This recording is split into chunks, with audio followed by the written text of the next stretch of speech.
Rus en uitbrand. Ons lewe in 'n wêreld waar baie goed gemeet word aan hoe besig ons is of hoeveel ons gedoen kry en baie van ons lewe is net 'n strewe na meer doen, harder werk, meer gedoen kry, minder tyd ongelukkig vir familie en dan soveel minder tyd vir myself, wat dan lei tot mense wat oorwerk is en oorlaai is en mense wat tot die punt kom van uitbranding. So, wat sê die Bybel van rus en uitbranding? Vandag gaan ons nog 4 verse of skrifte kyk na wat die Bybel sê van rus spesifiek en dan ook wat die Here se plan is met ons as dit kom by rus. Ons lees uit Matteus, ons lees uit Psalm, Exodus en Markus. En ons begin deur om te kyk uit die Bybel uit, wat lees ons in Matteus? En ons kyk na Matteus 11 vers 28 tot 39. Matteus 11 vers 28 tot 39 praat die Here Jesus en hy sê, "Come to me, all who are weary and burdened, and I will give you rest." Come to me, all who are weary and burdened, die wat moeg en oorlaai is, sê die Afrikaanse vertaling. Kom na my toe en ek sal vir jou rus gee. Vers 29 sê, "Take my yoke upon you and learn from me." Hierdie juk is nie die juk van 'n eier nie, dis die juk wat op die osse was. "Take my yoke upon you and learn from me, for I am gentle and humble in heart, and you will find rest for your souls." En dan vers 30 sê, "For my yoke is easy and my burden is light." Matteus praat van rus, hy sê, "Kom na my toe," sê Jesus, almal wat oorlaai is en moeg is. En dan sê hy, "Vat my juk op julle, leer van my, want ek is rustig. I am gentle and humble in heart, and you will find rest for your souls." As ons van Jesus as ons van Jesus leer. If we allow Jesus to teach us. En dan kyk ons in Psalm, ons lees in Psalm 120, Psalm 127, ekskuus tog, vers 1 en 2.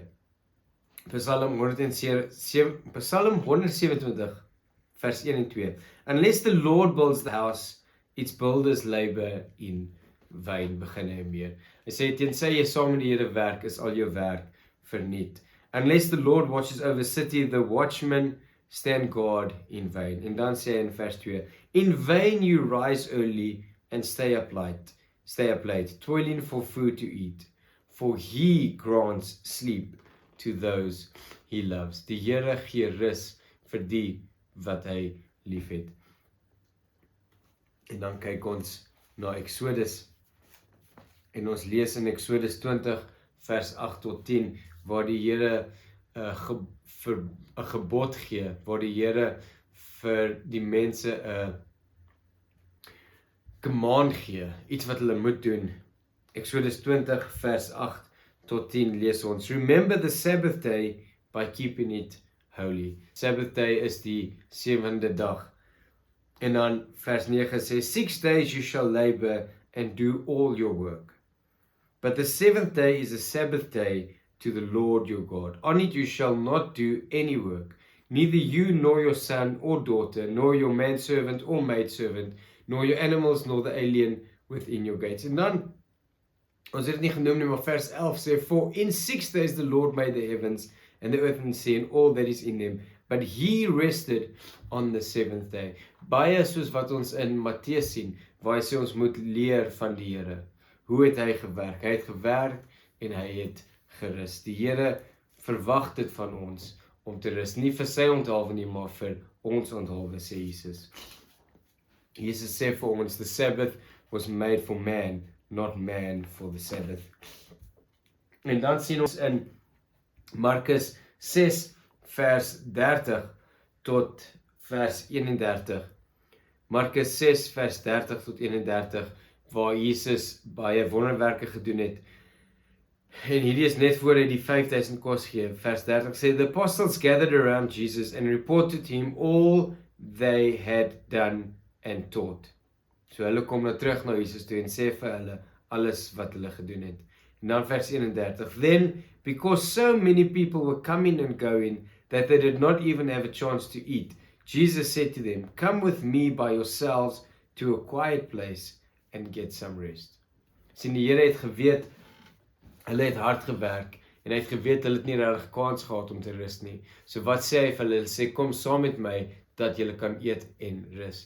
So wat sê die Bybel van rus? Die Bybel wys vir ons baie duidelik, dat rus verskriklik belangrik is, nie vir ons net nie, maar vir die Here. Die Here maak dit baie belangrik, want hy weet wat ons nodig het. En ons sien in die Bybel dat rus is nie noodwendig iets wat ons verdien nie. Rus is iets wat die Here vir ons gee, as 'n belofte en 'n teken van sy liefde, maar ook iets wat hy van ons verwag om na te kom, om te doen. So dit is wat die Bybel sê oor rus.